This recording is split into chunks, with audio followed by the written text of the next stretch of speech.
soldados, com Jesus vencedores.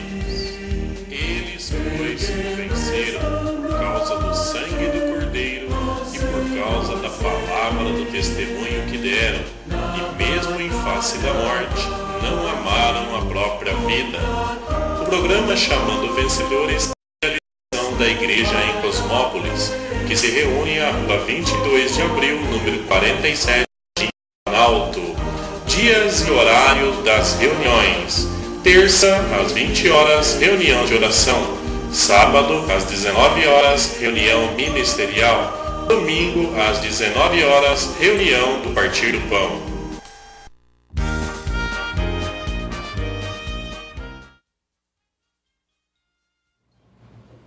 Muito boa noite para você que nos acompanha ao vivo. Este é o programa Chamando Vencedores da Igreja em Cosmópolis.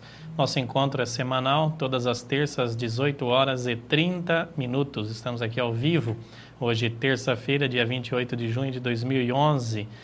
Você que nos acompanha, está assistindo esse vídeo, seja aí ao vivo, através da internet, ou então já através de vídeo postado, né, no site da TV Jaguari ou da Igreja em Cosmópolis, ou até mesmo através do YouTube, ou então através de DVD, aí no conforto da sua casa. Convidamos a você permanecer conosco. É rápido, aproximadamente em torno de 20 minutos é a nossa mensagem aqui. Estamos nos desfrutando, né, do livro de Gênesis. O Senhor tem falado nesses dias muito conosco sobre a sua palavra, sobre o que Ele tem nos dito, muitas experiências, no livro de Gênesis e também com o povo de Israel.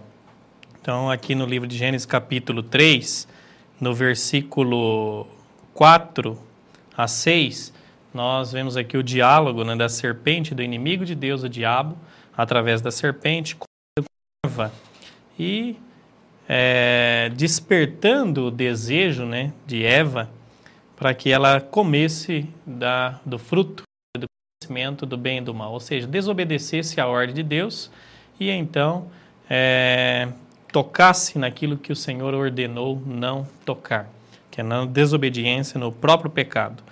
E o versículo 6 nos diz que, vendo a mulher que a árvore era boa, né, a árvore do conhecimento do bem e do mal, boa para se comer, agradável aos olhos, uma árvore desejável para dar entendimento, tomou do fruto, comeu e também deu a seu marido, e assim ele comeu. Deus tinha dado uma ordem para Adão, aqui no capítulo 2, versículo 16 e 17, que era para Adão comer de todo tipo de árvore no jardim do Éden, especialmente a árvore da vida, né, que se encontrava no meio do jardim, no centro do jardim. Menos, né, exceto a árvore do conhecimento do bem e do mal, porque se comesse dela, se desobedecesse à ordem de Deus, certamente ele morreria. Ou seja, Deus havia dito a Adão que a morte entraria no homem. E Eva, seduzida pelo diálogo, né, da serpente, vendo que a árvore era boa para se comer, agradável e desejável, tomou do fruto e comeu. Satanás aqui, né, Lúcifer, ele seduziu a mulher, dizendo a ela que se ela comesse da árvore de Deus ordenara não comesse, ela seria conhecedora. Ele seduziu a mulher mostrando conhecimento a ela, apenas conhecimento. E o conhecimento apenas na esfera da letra, o apóstolo Paulo nos diz que é morte. A letra mata. Mas, então, o conhecimento apenas da letra, se desejarmos cumprir a letra, ela é morte para nós. Mas se desfrutarmos da palavra do Senhor no Espírito, é vida. Ela nos edifica, é Espírito e é vida. E o versículo 7, aqui de Gênesis 3, nos diz que abriu, então, após ela tomar da árvore e comer e dar ao seu marido, os olhos de ambos foram abertos, e eles perceberam que estavam nus, coseram folhas de figueira e fizeram cintas para si. Então, o primeiro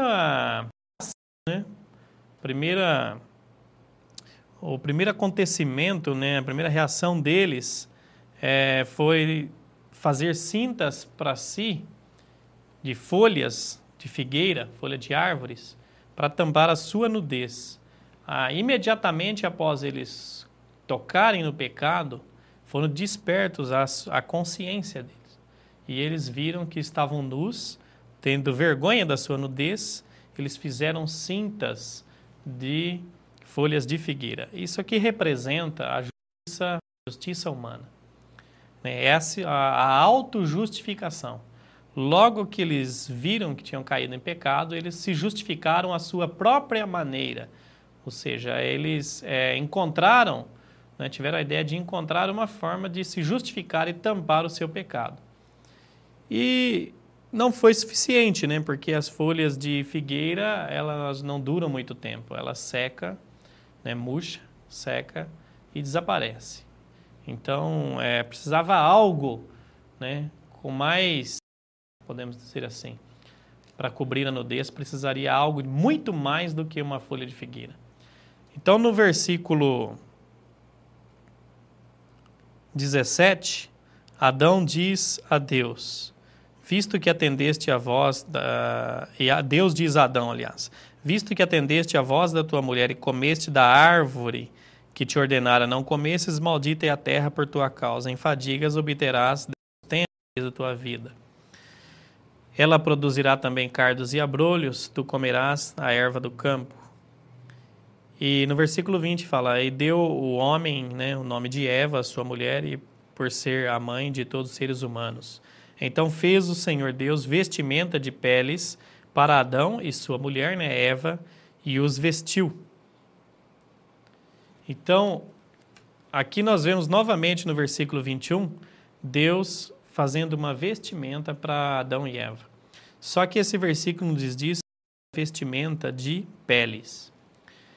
Adão e Eva, à sua própria maneira, já havia feito uma vestimenta para eles. Para justificar o seu erro, fizeram vestimentas de folhas de figueira, que, como eu já disse, não dura muito tempo. E Deus, então, providenciou algo que fosse eterno, algo que durasse, que tinha durabilidade. Ele justificou o pecado aqui de Adão e Eva, ele cobrir o pecado de Adão e Eva, Deus fez uma vestimenta para eles de peles de um animal. E como a palavra nos mostra, tudo indica que era a pele de um cordeiro, que Deus imolou, que ele havia criado, para poder cobrir a nudez de Adão e Eva. O que nos traz aqui à luz que um sangue precisou ser derramado, foi o primeiro sangue que foi derramado na terra, foi o sangue desse animal. Derramado para cobrir, para justificar o pecado da desobediência de Adão e Eva. Então, precisou derramar um sangue para cobrir o pecado do homem. Por isso, a palavra nos diz que sem derramamento de sangue não há remissão de pecados. Precisa o sangue para remir os pecados.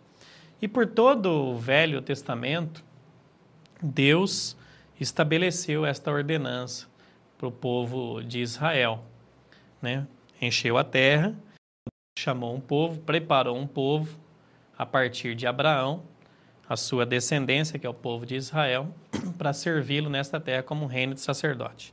E para justificar dos seus pecados, no Velho Testamento, por causa do tempo, não dá para ler todos os versículos, mas Deus estabeleceu uma ordem, que eles deveriam imolar um animal, levar até o animal sem defeito, até o sumo sacerdote, e o sumo sacerdote então colocaria a mão sobre o animal, como se orava. Era como se o pecado do homem passasse no animal. O homem era identificado com aquele animal. E o animal que era imolado, derramava o seu sangue, era morto, e o sangue aspergido no tabernáculo, em sacrifício, pelos nossos pecados. E Deus aceitava tal sacrifício e o homem então estava justificado. Ou seja, no Velho Testamento precisava imolar o animal, o cordeiro, às vezes bode, para derramar o sangue, para ser oferecido no nosso lugar pelos pecados do homem. Então o homem estava justificado dos seus pecados. O pecado do homem estava coberto pelo sangue que foi derramado. E Deus aceitava tal sacrifício. Por isso, no livro de Hebreus, no capítulo 9, a partir do versículo 11, nos diz: quando, porém, veio Cristo como sumo sacerdote dos bens já realizados mediante o maior e mais perfeito tabernáculo, não feito por mãos humanas, quer dizer, não desta criação, não por meio de sangue de bodes e de bezerros, mas pelo seu próprio sangue, entrou no Santo dos Santos uma vez por todas, tendo obtida eterna redenção. Como eu já estava dizendo, no Velho Testamento havia ali então tabernáculo, né, é onde Deus vinha. O tabernáculo tinha 3 repartições: átrio exterior, o santo lugar e no mais profundo, o Santo dos Santos, aonde Deus descia para ter comunhão com o sumo sacerdote. E ali no Santo dos Santos, apenas o sumo sacerdote poderia entrar no Santo, aspergir o sangue desses animais que foram derramados por causa do pecado do homem. E Deus então, como eu já disse, aceitava o sacrifício e o pecado do homem. Então, diante de Deus, ele estava limpo, o pecado era coberto. E Cristo, quando veio como homem, esse versículo diz que ele entrou no Santo dos Santos, não naquele tabernáculo físico, mas no tabernáculo espiritual, que representa o Santo do Santo, o nosso espírito. Hoje o tabernáculo, no Velho Testamento, o tabernáculo era uma tenda, podemos dizer assim, onde Deus descia para ter comunhão com o homem. E apenas o sumo sacerdote podia entrar ali e ter comunhão com Deus. E depois transmitir para o restante do povo. Hoje a habitação de Deus, o templo de Deus, onde ele habita, é o nosso corpo. É o corpo humano, que também tem 3 partes: corpo, alma e espírito. Isso está claro para nós em 1 Tessalonicenses, capítulo 5, no versículo 23. Corpo, alma e espírito. O corpo representando o átrio exterior, a nossa alma um pouco mais, né, interior, representando o santo lugar, e o espírito humano, onde habita o Espírito de Deus, é o Santo dos Santos. É onde Deus habita, onde ele tem comunhão com o homem, é no espírito humano, é onde a habitação do Espírito de Deus. Então Jesus entrou no Santo dos Santos, não por meio de sangue de bodes ou de bezerros, mas por meio do seu próprio sangue que ele derramou, entrou obtendo, né, uma vez por todas, de forma eterna, a redenção. Então Jesus derramou o seu sangue, Cordeiro de Deus, que tira o pecado do mundo. Isso foi o que diz João Batista, quando viu o Senhor vindo em sua direção, caminhando, né, o Rio Jordão em sua direção para ser batizado. João apresentou o Senhor como Cordeiro de Deus, que tira o pecado do mundo. Então, aquele Cordeiro que foi imolado lá em Gênesis, derramado seu sangue para justificar o homem, ele representa já Cristo, que haveria de vir como o Cordeiro de Deus, que derramaria o sangue para pagar os nossos pecados, para remir cada um de nós dos nossos pecados, só que aqui agora, de uma forma eterna, ele derramou o seu sangue. E no versículo 13 aqui continua: portanto, se o sangue de bodes e de touros e a cinza de uma novilha aspergidos sobre os contaminados os santificam quanto à purificação da carne, muito mais Cristo, que pelo Espírito Eterno a si mesmo se ofereceu sem mácula a Deus, purificará a nossa consciência de obras mortas para sermos ao vivo. O que esses versículos estão dizendo? Que no Velho Testamento, por meio de sangue de bodes e de touros, nós, os homens, né, assim, estavam santificados, estavam purificados quanto à contaminação que estava na sua carne pelo pecado. Muito mais agora, pelo sangue de Cristo, que foi derramado de uma vez por toda, Deus aceitou o sacrifício de Jesus, derramando seu sangue, foi oferecido sem nenhuma mácula, nenhum pecado havia no Senhor, foi oferecido a Deus o sangue de um homem inocente para pagar os nossos pecados, aceita o sacrifício de Jesus e de uma vez por todas os nossos pecados foram pagos, foram eliminados diante de Deus. O pecado que cometemos no passado, hoje e até os futuros que eu e você cometer está pago, está resolvido o problema do pecado pelo sangue de Jesus que ele derramou. Então hoje esse sangue pode nos purificar de consciência, de má consciência, para servirmos ao Deus vivo. Embora nosso pecado tenha sido pago pelo sacrifício de Jesus, ainda pecamos hoje, né? Quanto mais desfrutamos da vida de Deus, mais a vida de Deus cresce, nosso espírito, os pecados devem ir diminuindo, né, de nós, mas ainda pecamos, né, diante do Senhor. Então precisamos confessá-los diariamente ao sermos perdoados. É o que João diz na sua primeira epístola, no capítulo 1, versículo 9. Se confessarmos nossos pecados, Ele é fiel e justo para nos perdoar e nos purificar de toda injustiça. Então, precisamos confessar ao Senhor os nossos pecados diariamente para sermos perdoados pelo Senhor. Mas ainda que confessamos nossos pecados e estamos perdoados pelo Senhor, a sua palavra nos garante, ainda estamos sujos. Aquele exemplo que a mãe diz para a criança, ela tomou banho, está limpinha, trocou de roupa, a mãe diz, não vá brincar para você não sujar a roupa.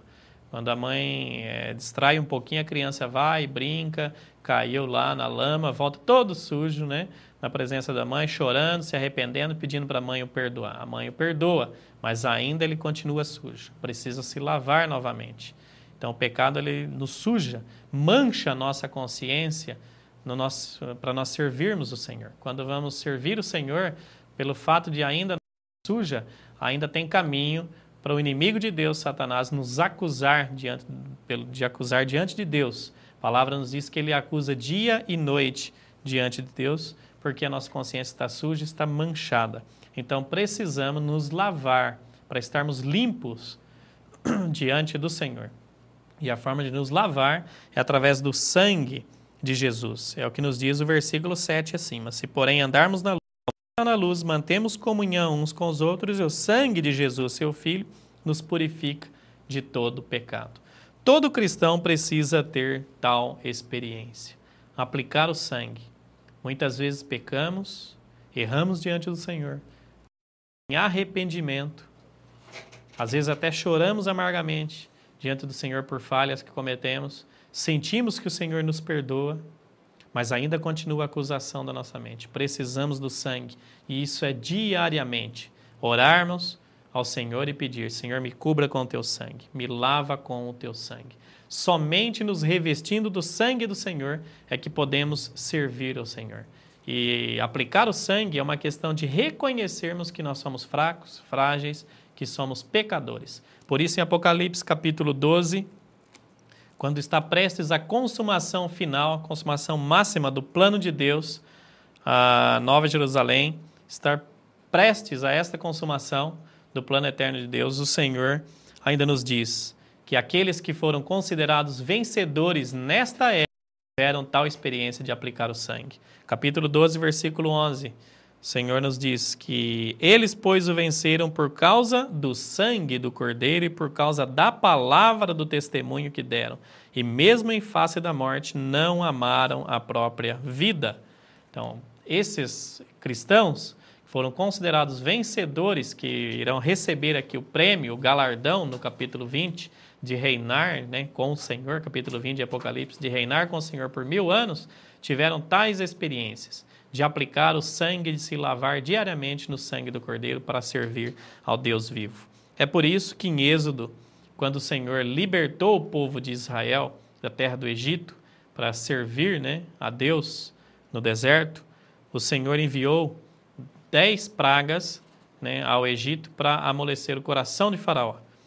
Mas é interessante que até a 9ª praga, Faraó não havia libertado o povo de Israel do Egito e autorizado eles a servir Deus no deserto.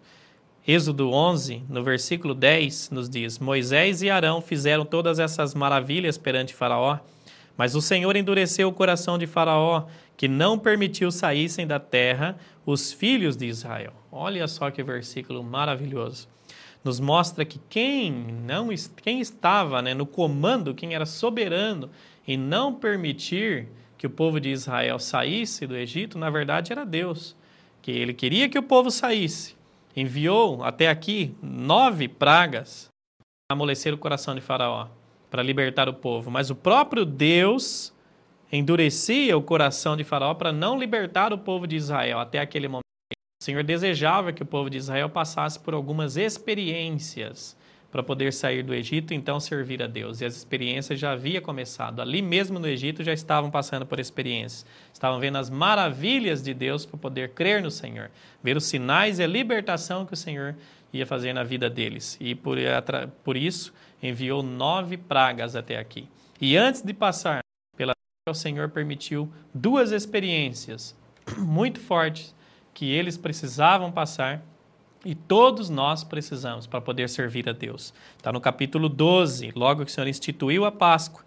O Senhor disse a Moisés que eles deveriam tomar um cordeiro sem defeito, macho de 1 ano, no versículo 5. Pode ser um cordeiro ou um cabrito. E eles deveriam imolar esse cordeiro e o sangue do cordeiro deveriam passar nas ombreiras e verga da porta, nas casas, e a carne do cordeiro deveriam comer assada no fogo com pães asmos e ervas amargas. Esse cordeiro aqui representa o nosso Senhor Jesus Cristo, como eu já tinha dito antes. É o cordeiro lá de Gênesis, é o cordeiro aqui, é o cordeiro de Deus que tira o pecado do mundo. Comer da carne do cordeiro é comer da sua palavra, é se alimentar da palavra do Senhor, hoje é alimentar do Senhor. O próprio Senhor diz, quem de mim se alimenta, por mim viverá. Se alimentar da palavra, vive da palavra. Né? Nos leva a crescer em vida. E passar o sangue nas ombreiras da porta. Aqui a 10ª praga é que seria imolar, seria morto todo primogênito do Egito, o filho mais velho de toda a família do Egito e dos animais também deles. Só que antes disso acontecer, o Senhor falou, imola o cordeiro, passa o sangue na verga das portas, o povo de Israel deveria ficar lá dentro. Quando o anjo do Senhor exterminador passasse em frente à casa, olhasse para a porta da casa e visse o sangue nas ombreiras, né, no batente da porta, ele era um sinal que eles tinham cumprido a vontade e crido na promessa de Deus.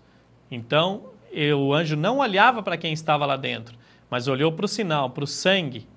Eles viram que a justiça de Deus havia sido cumprida ali. Então, ele passava direto e não exterminava ninguém.